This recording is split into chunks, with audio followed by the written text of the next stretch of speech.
કેમ છો? આજે આપણે ધોરણ 11 કોમર્સમાં આંકડાશાસ્ત્ર કે જેને કહેવાય સ્ટેટ તેમાં અગાઉના વિડીયોમાં એટલે કે અગાઉ આપણે ચેપ્ટર નંબર 1 માહિતીનું એકત્રીકરણ જોઈ ગયા. હવે આજે આપણે જોવાના છે માહિતીનું નિરૂપણ. બરાબર? આ માહિતીનું નિરૂપણ શું છે? બરાબર? પહેલામાં આપણે જોયું કે માહિતીનું એકત્રીકરણ, તો એકત્રીકરણ એટલે શું કે બધી આંકડાકીય માહિતી ભેગી કરવાની, બધી જ માહિતીને ભેગી કરો. એ માહિતી એકત્રીકરણની રીતો પણ આપણે જોઈ ગયા હતા કે પ્રત્યક્ષ તપાસની રીત, પરોક્ષ તપાસની રીત અને પ્રશ્નાવલીની રીત. બરાબર? તો આ ત્રણ રીત આપણે જોઈ ગયેલા હતા, પ્રત્યક્ષ, પરોક્ષ અને પ્રશ્નાવલીની રીત. એટલે કે ચેપ્ટર નંબર 1 માં જે આપણે જોયું કે માહિતી કઈ રીતે ભેગી કરવાની એ આપણે શીખી ગયા. હવે જે માહિતી ભેગી કરી છે એનું નિરૂપણ કઈ રીતે કરવાનું છે, જે માહિતી ભેગી કરી છે એનું નિરૂપણ કઈ રીતે કરવાનું છે તે આપણે ચેપ્ટર નંબર 2 માં જોવાના છે. બરાબર? ઇન શોર્ટ હું તમને ફક્ત એટલું કહી દઉં કે નિરૂપણ, માહિતીનું નિરૂપણ એટલે કે માહિતીને બરાબર વ્યવસ્થિત રીતે ગોઠવવું. માહિતીનું નિરૂપણ ઇન શોર્ટ એને આપણે એમ કહી શકીએ કે માહિતીને વ્યવસ્થિત રીતે ગોઠવવાની પ્રક્રિયા, જેને કહેવાય માહિતીનું નિરૂપણ છે. આપણે આ થિયરી ભણીશું એટલે તમને વધારે ખ્યાલ આવશે. બરાબર? અથવા તો હું તમને એક એક્ઝામ્પલ આપું કે બધી જ માહિતી જે છે, આંકડાકીય માહિતી છે બધી, એ બધી આંકડાકીય માહિતીનું એક પેરેગ્રાફ સ્વરૂપે હું લખી દઉં તો તમને ખ્યાલ નહીં આવશે. બરાબર? પણ જો એ જ પેરેગ્રાફ સ્વરૂપે જે માહિતી છે તેને હું કોષ્ટક બનાવું અને કોષ્ટકમાં અલગ અલગ રીતે હું એને વર્ગીકરણ કરીશ તો તમને વધારે ખ્યાલ આવે. બરાબર? જેમ કે કોઈ એક માહિતી છે, જેમ કે વસ્તી ગણતરીની, તો આપણે એમ કહીએ કે સુરતમાં આટલી વસ્તી છે, અમદાવાદમાં આટલી છે, નવસારીમાં આટલી છે. બરાબર? આમ બધી જ માહિતીને હું એક કોષ્ટકમાં તમને આપું છું અને પછી તમને કહું છું કે આ માહિતી તમે જોઈ લો. તો તમે શરૂઆત તો તમે બરાબર વાંચશો પણ પછી તમને કંટાળો આવશે. જેમ જેમ માહિતી વધશે ને તેમ તેમ કંટાળો આવશે. બરાબર? પણ જો હું એની જગ્યાએ ફક્ત એક કામ કરું કે એક આખું કોષ્ટક બનાવીશ, બધા શહેરના નામ લખી દેવા, સુરત, નવસારી, ભરૂચ, અમદાવાદ, બરાબર, બધા નામ લખી દઈશ અને બાજુમાં એના આંકડા લખી દઈશ કે સુરતમાં આટલી, અમદાવાદમાં આટલી, નવસારીમાં આટલી, ભરૂચમાં આટલી, વડોદરામાં આટલી. બરાબર? તો આ શું થયું કે ફક્ત તમારે જોવાનું સિટી, શહેર અને આંકડો. તો તમને ફટાફટ તમે માહિતી જોઈ પણ જશો, ટાઈમ પણ ઓછો જશે અને તમને સમજ પણ બરાબર પડશે. ખ્યાલ આવી ગયો ને? તો આ શું કર્યું, એ માહિતી જે ભેગી કરી હતી એ માહિતીને મેં વ્યવસ્થિત સ્વરૂપે ગોઠવી દીધી, કોષ્ટકની અંદર ગોઠવી દીધી. તો જેને કહેવાશે માહિતીનું નિરૂપણ. બરાબર? હવે તમને ખ્યાલ આવી જ ગયો હશે કે માહિતીનું નિરૂપણ એ શું છે. ઓકે? તો એમાં આપણે પહેલા સૌપ્રથમ દાખલા કરતા પહેલા આપણે થોડી થિયરી જોવાના છીએ. તો સૌપ્રથમ આપણે જોવાનું છે કે આવૃત્તિ. આવૃત્તિ કોને કહેવાય? આવૃત્તિને અંગ્રેજીમાં કહેવાશે ફ્રીક્વન્સી. શું કહેવાશે? ફ્રીક્વન્સી. તો આ જે આવૃત્તિ છે, ફ્રીક્વન્સી એટલે કે ફ્રીક્વન્સીનું શું આવશે? f. એટલા માટે અહીંયા આવૃત્તિને આપણે fi તરીકે ઓળખીશું. આવૃત્તિને અંગ્રેજીમાં શું કહેવાય? ફ્રીક્વન્સી. અને ફ્રીક્વન્સીનો f એટલા માટે આપણે આવૃત્તિને fi તરીકે ઓળખીશું. હવે એની વ્યાખ્યા જોઈએ. જે તે ચલનું મૂલ્ય દર્શાવતી કિંમત એટલે આવૃત્તિ. જે તે ચલનું મૂલ્ય દર્શાવતી કિંમત એટલે આવૃત્તિ. બરાબર?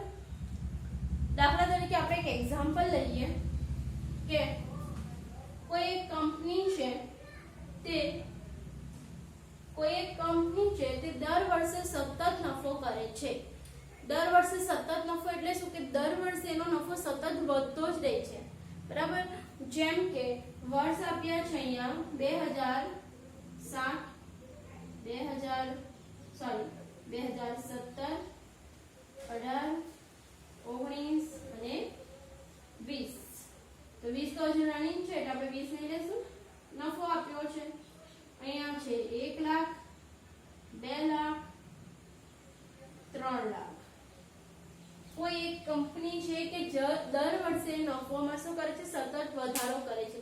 જો અહીંયા દર વર્ષે 17 માં નફો 1 હતો, 18 માં વધ્યો, 19 માં પણ વધ્યો, એટલે કે દર વર્ષે નફો શું થાય છે? સતત વધે છે. તો હવે આના પરથી હું તમને વ્યાખ્યા સમજાવીશ. શું છે? જે તે ચલનું મૂલ્ય દર્શાવતી કિંમત. જે તે ચલ, તો આ જે છે ને વર્ષ 17, 18, 19 એ તમારું શું કહેવાશે? ચલ. 17, 18, 19 એ તમારું શું કહેવાશે? ચલ. અને આ ચલનું મૂલ્ય દર્શાવતી કિંમત, તો આ ચલનું મૂલ્ય, તો 17 નું મૂલ્ય કેટલું છે? 1 લાખ. 18 નું મૂલ્ય કેટલું છે? 2 લાખ. અને 19 નું મૂલ્ય કેટલું છે? 3 લાખ. તો જે તે ચલનું મૂલ્ય દર્શાવતી કિંમત તેને કહેવાશે આવૃત્તિ. ખ્યાલ આવી ગયો? તો તમને રકમ આ રીતે જ આપી હશે, વર્ષ આપ્યો હશે, નફો આપ્યો હશે, તો તમારે વર્ષને આ રીતે લખી દેવાનું 17, 18 અને 19. ત્યાર પછી આવૃત્તિ એટલે કે અહીંયા શું છે? નફો. નફો જેને આપણે આવૃત્તિ કહેશું એને આપણે લખીએ FI. તો FI અહીંયા લખવાનું 1 લાખ, 2 લાખ અને 3 લાખ. ખ્યાલ આવી ગયો? તો અને ત્યાર પછી આપણે અગાઉ દાખલા શરૂઆત કરીશું. એટલે ટૂંકમાં તમને આવૃત્તિ શું છે તે તમને ખબર પડી ગઈ હશે. ઓકે ને? ખ્યાલ આવી ગયો? ફરી એકવાર રિપીટ કરું છું. જે તે ચલનું મૂલ્ય દર્શાવતી કિંમત ને આવૃત્તિ કહે છે. ખ્યાલ આવી ગયો? હવે નેક્સ્ટ જોવાનું છે કે આવૃત્તિ વિતરણ. આવૃત્તિ વિતરણ. આવૃત્તિ વિતરણ કોને કહેવાય? તો જે તે ચલનું મૂલ્ય દર્શાવતી કિંમતનું વિતરણ એટલે આવૃત્તિ વિતરણ. જે તે ચલનું મૂલ્ય દર્શાવતી કિંમતનું વિતરણ. સેમ જો આવૃત્તિની જે વ્યાખ્યા છે તે જ સેમ વ્યાખ્યા છે, ફક્ત આમાં શું છે? કિંમતનું વિતરણ દર્શાવે તો એને કહેવાય આવૃત્તિ વિતરણ. જે તે ચલની કિંમતનું મૂલ્ય દર્શાવતું વિતરણ એટલે આવૃત્તિ વિતરણ. તો આવૃત્તિ વિતરણ કઈ રીતે તેને હું તમને અહીંયા સમજાવીશ. જેમ કે અહીંયા નફો આપ્યો છે, જેમ અત્યારે આપણે જોઈ ગયા 10 લાખ, 20 લાખ, 25 લાખ, બરાબર. અને અહીંયા આપશે આવૃત્તિ વિતરણ. હવે સમજી લો કે તમારો નફો છે 9 લાખ. તો 9 લાખ એટલે 10 લાખ ની અંદર આવશે એટલે અહીંયા 1. ત્યાર પછી નફો આવે છે 19 લાખ, તો 20 માં આવશે. ત્યાર પછી નફો છે 24 લાખ, 25 માં આવશે, બરાબર. એ જ રીતે પાછો નફો આવે છે 8 લાખ, તો એ 10 ની અંદર આવશે. 20 લાખ 20 માં આવશે. 25 લાખ તો 25 માં. પાછો આવે છે 7 લાખ, બીજો 6 લાખ અને ત્યાર પછી આવે છે 5 લાખ. તો આ 4 લાઈન પડી જાય ત્યારે પાછો જો એમાં આવે તો પાંચમી લાઈન આડી પાડવાની, બરાબર. એટલે કે આ રીતે 1 2 3 4 અને પાંચમી લાઈન આપણે આડી પાડીશું, બરાબર. હવે ધારો કે ફરીથી પાછું 10 લાખ ની અંદર જ આપણે આવૃત્તિ પાડવાની છે, તો અહીંયા ફરીથી 1, પાછું 2 3 4 અને પાછું 5. ટૂંકમાં 5 આવે એટલે પાંચમી લાઈન તમારી ક્રોસ આવવી જોઈએ, બરાબર. ખ્યાલ આવે છે ને? તો અને ત્યાર પછી અહીંયા આવશે સંખ્યા અથવા તો કિંમત, બરાબર. તો અહીંયા જો અહીંયા કેટલા છે? 4 ને 5 એટલે 5, અહીંયા 2 અને અહીંયા 2, તો 5 6 7 8. તો આપણી આવૃત્તિ વિતરણ કેટલું આવ્યું? 9. ખ્યાલ આવી ગયો? તો શું છે? જે તે ચલનું મૂલ્ય દર્શાવતી કિંમતનું વિતરણ. જે તે ચલ, અહીંયા ચલ કયું બની જશે? આ 10 લાખ, 12 લાખ, 20 લાખ, 25 લાખ. જે તે ચલનું મૂલ્ય દર્શાવતી કિંમતનું વિતરણ. ખ્યાલ આવ્યું?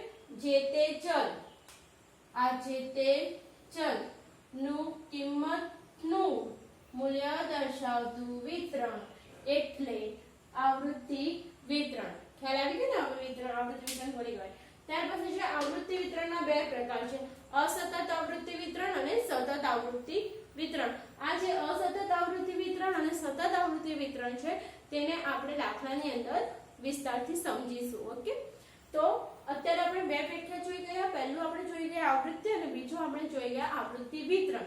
આવૃત્તિ વિતરણના કેટલા પ્રકાર છે? બે, સતત આવૃત્તિ વિતરણ અને અસતત આવૃત્તિ વિતરણ. ખ્યાલ આવી ગયો? આ તમારા જે પ્રકાર છે તે તમારે ધ્યાન રાખવાના છે, કારણ કે પરીક્ષાની અંદર પૂછાય એવા છે. ત્યાર પછી નેક્સ્ટ જોવાના છે થર્ડ વ્યાખ્યા વર્ગીકરણ. વર્ગીકરણ કોને કહેવાય? માહિતીને વ્યવસ્થિત સ્વરૂપમાં અને ટૂંકી રીતે ગોઠવવાની પ્રક્રિયા એટલે વર્ગીકરણ. માહિતીને વ્યવસ્થિત સ્વરૂપમાં અને ટૂંકી રીતે ગોઠવવાની પ્રક્રિયા એને કહેવાશે વર્ગીકરણ. ફરી એકવાર રિપીટ. માહિતીને વ્યવસ્થિત સ્વરૂપમાં અને ટૂંકી રીતે ગોઠવવાની પ્રક્રિયા જેને કહેવાશે વર્ગીકરણ. જેમ કે હું તમને એક ઉદાહરણ આપું કે કોઈ એક માહિતી છે, સમજી લો કે તમે 11th એટલે 11મા ધોરણમાં આવ્યા, તો તમને સ્કૂલમાંથી 10મા તમે 10મું પાસ કરીને જ 11મા ધોરણમાં આવવાના, તો 10મા તમે એક માર્કશીટ આપી હશે, બરાબર? 10મા ધોરણે જે તમે પાસ કર્યું તેને એક માર્કશીટ હશે. તો માર્કશીટમાં તમે જોશો તો પહેલા તમારું નામ હશે, આખું નામ હશે, મીન્સ પછી તમારું જે એક્ઝામનો નંબર હશે તે પણ હશે. ત્યાર પછી એક આખું કોષ્ટક દોરેલું હશે. કોષ્ટકમાં શું હશે તો વિષયો લખેલા હશે, કુલ ગુણ લખેલા હશે અને કુલ ગુણમાંથી તમે કેટલા માર્ક્સ મેળવ્યા તે લખ્યા હશે. ત્યાર પછી એની બાજુમાં તમારો ગ્રેડ લખ્યો હશે અને ત્યાર પછી નીચે તમારું જે કુલ ટોટલ આવશે, કે ધારો કે કુલ ટોટલ 700 છે, 700 માંથી તમે 670 મેળવ્યા તો કુલ ગુણ તમે મેળવેલ ગુણ એ લખ્યા હશે અને ત્યાર પછી બીજું એક ખાનું હશે જેમાં ટકાવારી લખી હશે, બરાબર? તો આ બધી જ માહિતી તમને કોષ્ટક સ્વરૂપે જોવા મળે છે, બરાબર ને? તમે એને સરળતાથી જોઈ શકો છો કે ગુજરાતી અકાઉન્ટની અંદર 100 માંથી 80 તમારું 10મા ધોરણની માર્કશીટ હશે એટલે ગુજરાતીમાં આટલામાંથી આટલા મેળવ્યા, ગણિતમાં આટલામાંથી આટલા મેળવ્યા, બરાબર? તમે કોષ્ટક સ્વરૂપે ફટાફટ એને જોઈ શકો છો. પરંતુ આ જ માહિતીને હું એક કોષ્ટક એક અહેવાલ એટલે કે મીન્સ એક કોષ્ટક સ્વરૂપે એટલે મીન્સ કે શું કહેવાય કે એક ફકરા સ્વરૂપે હું લખીને આપીશ. કે ધારો કે હું પહેલો ફકરો લખીશ કે આ વિદ્યાર્થીનું નામ આ છે, આ વિદ્યાર્થીનો નંબર આ છે અને આ વિદ્યાર્થીએ ગુજરાતીની અંદર આટલા માર્ક્સ મેળવ્યા છે. ત્યાર પછી પેરેગ્રાફ બીજો પાડીશ કે ગણિતની અંદર આટલામાંથી આટલા માર્ક્સ મેળવ્યા છે. ત્યાર પછી બીજો પેરેગ્રાફ પાડીશ કે અંગ્રેજીની અંદર કુલ આટલા ગુણમાંથી એને આટલા માર્ક્સ મેળવ્યા છે, અંગ્રેજીમાં એનો આ ગ્રેડ છે. આ રીતે દરેક પેરેગ્રાફ હશે તો તમારો પેરેગ્રાફ કેટલા બધા વધી જશે અને પ્લસ તમારી માર્કશીટ કેટલી લાંબી થઈ જાય, બરાબર ને? અને તમને જ્યારે એમ કહેશે કે આ માર્કશીટ જોઈ લો તમારા કેટલા ગુણ છે, તો તમે એને વાંચશો તો તમને એમ યાદ પણ નહીં રહે કે મારા આટલામાંથી કેટલા માર્ક્સ આવેલા છે, બરાબર ને? ગુજરાતીમાં કેટલા છે, ઇંગ્લિશમાં કેટલા છે, મેથ્સમાં કેટલા, તમને નહીં યાદ રહે અને તમને વાંચવાનો પણ કંટાળો આવશે કારણ કે પેરેગ્રાફ સ્વરૂપે હોય અને કેટલું લાંબુ વાંચવાનું હોય, બરાબર? તો આ તમને કંટાળો આવે. તો એની જગ્યાએ આ માહિતીને તમને કોષ્ટક સ્વરૂપે આપવામાં આવે છે. તો એ કોષ્ટક સ્વરૂપે આપવામાં આવે તો તમે સરળતાથી એને સમજી શકો છો, બરાબર ને? કે મારા ગુજરાતીમાં આટલામાંથી આટલા માર્ક્સ આવેલા છે, ટોટલ મેં આટલામાંથી આટલા ગુણ મેળવ્યા છે અને મારો આ ગ્રેડ મને મળ્યો છે અને મારા પર્સન્ટેજ આટલા થાય છે. તો તમે સરળતાથી તમે ફ્રેન્ડ્સને પણ તમે કહી શકો કે હા મારા આટલા પર્સન્ટેજ છે ને આટલું છે અને આમાં આટલા માર્ક્સ મેળવ્યા છે. ખ્યાલ આવે છે ને હું શું કહું છું? એટલે કે જો પેરેગ્રાફ સ્વરૂપે એને લખવામાં આવે તો તમને કંટાળો આવશે વાંચવાનો પણ અને જોવાનો પણ, અને સામેવાળી વ્યક્તિને પણ સમજવાનો પણ કંટાળો આવશે અને સરળતાથી સમજી નહીં શકે. એની જગ્યાએ જો એને કોષ્ટક સ્વરૂપે જો રજૂ કરવામાં આવશે તો એ વ્યક્તિ સરળતાથી એને સમજી શકે છે. ઓકે, તો આને શું કર્યું આપણે? વર્ગીકરણ કર્યું, બરાબર ને? તો માહિતીને વ્યવસ્થિત સ્વરૂપે અને ટૂંકી રીતે, વ્યવસ્થિત એક કોષ્ટક દોર્યું સરસ મજાનું, ત્યાર પછી ટૂંકી રીતે કે ગુજરાતી તો 80 માંથી આટલા ગુણ છે, મેથ્સ તો આટલામાંથી આટલા ગુણ છે. ખ્યાલ આવી ગયો ને? તો માહિતીને વ્યવસ્થિત સ્વરૂપમાં અને ટૂંકી રીતે ગોઠવવાની પ્રક્રિયા જેને કહેવાય વર્ગીકરણ. ઓકે, હવે આપણે જોવાના છે વર્ગીકરણના પ્રકારો. વર્ગીકરણના મુખ્યત્વે બે પ્રકારો છે, સંખ્યાત્મક વર્ગીકરણ અને ગુણાત્મક વર્ગીકરણ. વર્ગીકરણના કેટલા પ્રકારો છે? બે. સંખ્યાત્મક વર્ગીકરણ અને ગુણાત્મક વર્ગીકરણ. તો ફર્સ્ટ આપણે જોઈશું સંખ્યાત્મક વર્ગીકરણ કોને કહેવાય. સંખ્યાત્મક વર્ગીકરણ એટલે શું? કે જે બધી સંખ્યા હોય એ સંખ્યાનું વર્ગીકરણ કરવાનું હોય તો એને સંખ્યાત્મક વર્ગીકરણ કહેવાય. ઇન શોર્ટ આપણે ટૂંકમાં એમ કહી શકાય કે જે સંખ્યાઓ છે એનું વર્ગીકરણ કરવાની પ્રક્રિયાને સંખ્યાત્મક વર્ગીકરણ કહેવાય. દાખલા તરીકે સમજી લો કે હું તમને સ્કૂલમાં શિક્ષક તમને એમ કે તમારા વર્ગની અંદર અકાઉન્ટ્સમાં 50 ની ઉપર કેટલાના માર્ક્સ આવેલા છે, કેટલા વિદ્યાર્થીના માર્ક્સ 50 ની ઉપર આવ્યા છે. તો મોનિટરને હું આ કામ સોંપીશ, બરાબર. ક્લાસમાંથી હું એક મોનિટરને બોલાવીશ અથવા તો એક સ્ટુડન્ટને બોલાવીશ અને એ સ્ટુડન્ટને હું સોંપીશ કામ કે મારે અકાઉન્ટ્સની અંદર મારે જાણવું છે કે બધા વિદ્યાર્થીઓના 50 ની ઉપર માર્ક્સ કેટલા છે અને કેટલા દળ વિદ્યાર્થીઓ છે જેના 50 ની નીચે માર્ક્સ છે, બરાબર. તો મેં મોનિટરને કામ સોંપ્યું કે 50 ની ઉપર માર્ક્સ વાળા વિદ્યાર્થીઓની સંખ્યા કેટલી છે. એટલે મોનિટર શું કરશે, બધાને વારાફરતી પૂછી લેશે અને જેના પણ 50 ની ઉપર માર્ક્સ હશે એ બધાના નંબર લખી દેશે, બરાબર. અને આવીને મને કહી જશે કે મેડમ આપણા ક્લાસની અંદર 50 વિદ્યાર્થીઓ છે કુલ, અને કુલ 50 વિદ્યાર્થીઓમાંથી 30 વિદ્યાર્થીઓના 50 ની ઉપર માર્ક્સ છે. તો આ શું થયું, સંખ્યાનું વર્ગીકરણ એને કરી આપ્યું કે કુલ, અને આ રીતે મને વર્ગીકરણ કરી આપશે કે કુલ કેટલા છે 50, કુલમાંથી 50 ની ઉપર વાળા વિદ્યાર્થી કેટલા છે, તો કેટલા અહીંયા કીધા 30. તો આપણે શું કર્યું, આને કોષ્ટક સ્વરૂપે રજૂ કરી દીધું. તો એના પરથી આપણે એમ પણ કહી શકાય કે ડલ વિદ્યાર્થી અથવા તો 50 ની નીચે વાળા વિદ્યાર્થી કેટલા કહેવાય, તો 20. તો આને એક સરળતાથી આપણે આ રીતે રજૂઆત કરી દીધી, બરાબર. તો આને કહેવાય સંખ્યાત્મક વર્ગીકરણ. ખ્યાલ આવી ગયો ને કે સંખ્યાને આધારે જ્યારે વર્ગીકરણ કરવાનું હોય તો એને સંખ્યાત્મક વર્ગીકરણ કહેવાય છે. અને ત્યાર પછી આપણે જોઈશું ગુણાત્મક વર્ગીકરણ. તો ગુણાત્મક વર્ગીકરણ કોને કહેવાય, તો જે રીતે સંખ્યાત્મક સંખ્યા એટલે સંખ્યાઓનું વર્ગીકરણ, એ જ રીતે ગુણાત્મક ગુણધર્મો અનુસાર જેનું વર્ગીકરણ કરવામાં આવે છે તેને ગુણાત્મક વર્ગીકરણ કહેવાય. ફરી એકવાર, સંખ્યાત્મક એટલે શું, સંખ્યાને આધારે જે ચલોનું વર્ગીકરણ કરવામાં આવે તેને સંખ્યાત્મક વર્ગીકરણ કહેવાય. અને ગુણાત્મક વર્ગીકરણ એટલે શું, તો ગુણધર્મને આધારે જે ચલોનું વર્ગીકરણ કરવામાં આવે તેને ગુણાત્મક વર્ગીકરણ કહેવામાં આવે છે. ઓકે, હવે સંખ્યાત્મકનું તો આપણે ઉદાહરણ જોઈ ગયા, હવે આપણે ગુણાત્મક વર્ગીકરણ જોઈશું.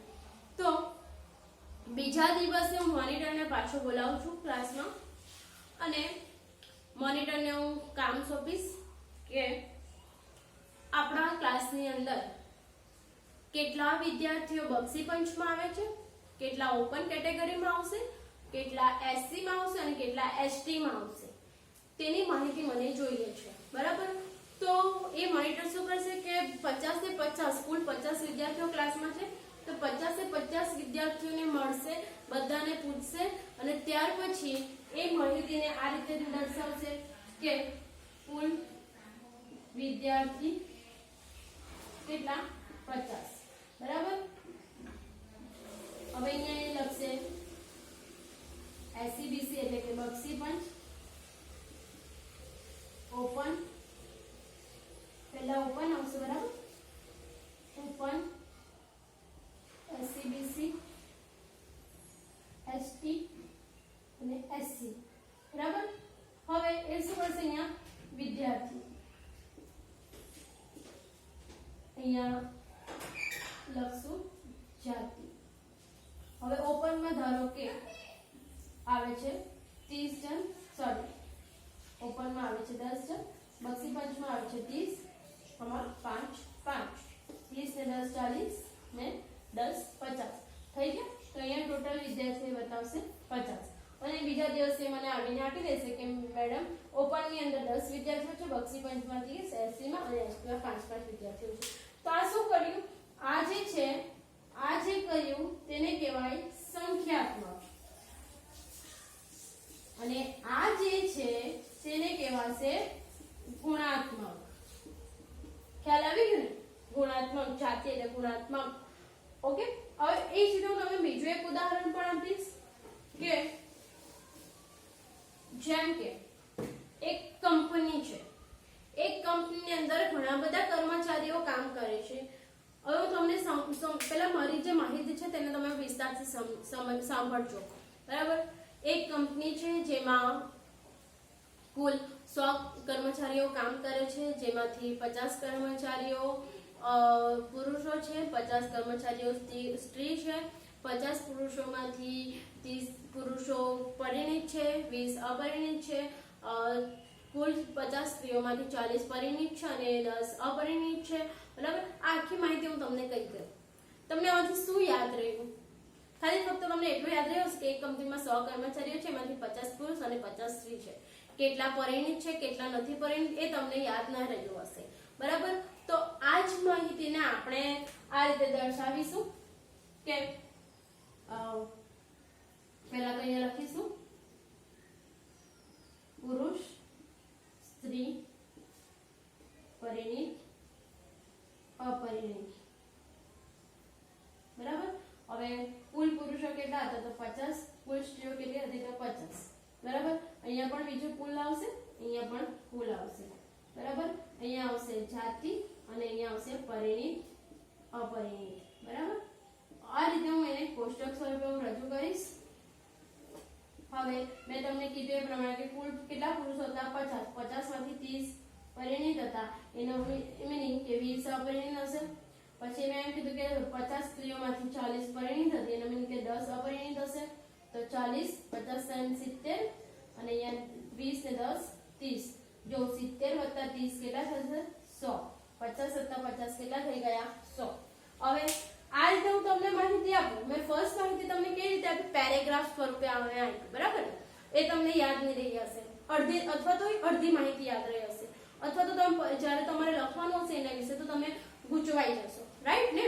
પરંતુ આ જ માહિતીને હું આ રીતે કોષ્ટક સ્વરૂપે હું રજૂ કરીશ તો તમને વધારે સારી રીતે ખ્યાલ આવશે અને વધારે સારી રીતે તમે એને સમજી પણ શકશો અને બીજું કે વધારે સારી રીતે તમે યાદ પણ રાખી શકશો કે કુલ પુરુષો 50 હતા, એમાંથી 30 પરિણીત અને 20 અપરિણીત હતા. કુલ સ્ત્રીઓ 50 હતી, એમાંથી 40 પરિણીત હતી અને 10 અપરિણીત હતી. બરાબર. કુલ પરિણીત સ્ત્રી અને પુરુષ કેટલા હતા તો 70. કુલ અપરિણીત સ્ત્રી અને પુરુષ કેટલા હતા તો 30. ટોટલી કંપનીમાં કેટલા કર્મચારીઓ કામ કરતા હતા તો 100. ઓકે. તો આ માહિતીને તમે વધારે સારી રીતે યાદ રાખી શકો. બરાબર. તો આને કહેવાશે વર્ગીકરણ. આ આપણે શું કર્યું? આખું વર્ગીકરણ. હવે આપણે ફરીથી ત્રીજી અને ચોથી બંને જોવાના છે, વર્ગીકરણ અને વર્ગીકરણના પ્રકારો. તો આ જે આખું આપણે કર્યું તેને મેં પેરેગ્રાફ સ્વરૂપે હતું. તે પેરેગ્રાફમાંથી મેં એને શું કર્યું? માહિતી આપી. કેમાં હતી? પેરેગ્રાફમાં. હવે આ જ માહિતીને મેં કેમાં દર્શાવી તો વર્ગીકરણ એટલે કે કોષ્ટકમાં. તો આપણે જો કોષ્ટક આવી ગયું વ્યવસ્થિત સ્વરૂપે અને ટૂંકી રીતે ગોઠવવાની પ્રક્રિયા જેને શું કહેવાય? વર્ગીકરણ. આ થઈ ગયું વર્ગીકરણ. વર્ગીકરણના કેટલા પ્રકાર છે તો 2, સંખ્યાત્મક અને ગુણાત્મક. તો સંખ્યાત્મક વર્ગીકરણ કે સંખ્યાને આધારે જ્યારે એનું વર્ગીકરણ કરવામાં આવે તો એને સંખ્યાત્મક વર્ગીકરણ કહેવાય. તો આપણે આ જે કર્યું, આટલું જે કર્યું તેને કહેવાશે સંખ્યાત્મક. ઓકે. આ જે છે તેને કહેવાશે સંખ્યાત્મક. અને આ જે પુરુષ, સ્ત્રી અને પરિણીત અપરિણીત જે રીતે વર્ગીકરણ કર્યું તેને આપણે કહીશું ગુણાત્મક. ગુણધર્મ અનુસાર શું કહેવાશે? ગુણાત્મક. ખ્યાલ આવી ગયો ને? તો આ થઈ ગયું સંખ્યાત્મક અને સ્ત્રી પુરુષ અને પરિણીત અપરિણીત એ તમારું થઈ ગયું ગુણાત્મક. ઓકે. તો હવે તો તમને બધાને ખ્યાલ આવી જ ગયો હશે ને કે વર્ગીકરણ કોને કહેવાય, સંખ્યાત્મક અને ગુણાત્મક કોને કહેવાય. ઓકે. અને બીજું કે તમને હવે આ માહિતીનું જે નિરૂપણ છે શા માટેનું ચેપ્ટરનું આ જ નામ આપવામાં આવ્યું એ પણ ખબર પડી ગઈ હશે. મેં પહેલા જ કીધું કે માહિતીનું નિરૂપણ એટલે માહિતીને વ્યવસ્થિત ગોઠવવાનું. અહીંયા આપણે વ્યવસ્થિત રીતે એને ગોઠવ્યું છે. ઓકે. તો હવે તમને ખબર પડી ગઈ હશે કે ચેપ્ટરનું જે નામ છે તે એક્ઝેક્ટલી એમાં શું કહેવા માંગે છે. જે પણ કઈ આંકડાકીય માહિતી છે એને વ્યવસ્થિત ગોઠવવાનું એટલે કે માહિતીનું નિરૂપણ કરવાનું છે. ઓકે. તો તમને હવે વર્ગીકરણ સુધી પરફેક્ટલી ખબર પડી ગઈ હશે ને? ઓકે. તો અત્યાર સુધી આપણે કેટલી વ્યાખ્યા જોઈ તો 3 વ્યાખ્યા જોઈ. પહેલું આવૃત્તિ, બીજું જોયું આવૃત્તિ વિતરણ, ત્રીજું જોયું વર્ગીકરણ, ચોથું જોયું સંખ્યાત્મક વર્ગીકરણ અને પાંચમું જોયું ગુણાત્મક વર્ગીકરણ. એટલે કે આપણે ટોટલ 5 વસ્તુ અત્યારે આપણે જોઈ ગયા છે. ઓકે. હવે વિસ્તાર, વર્ગ અને વર્ગ અંતરાલ, સંચય અને સંચય આવૃત્તિના પ્રકારો એ આપણે નેક્સ્ટ વિડીયોમાં જોઈશું. ઓકે. બાય. Thank you.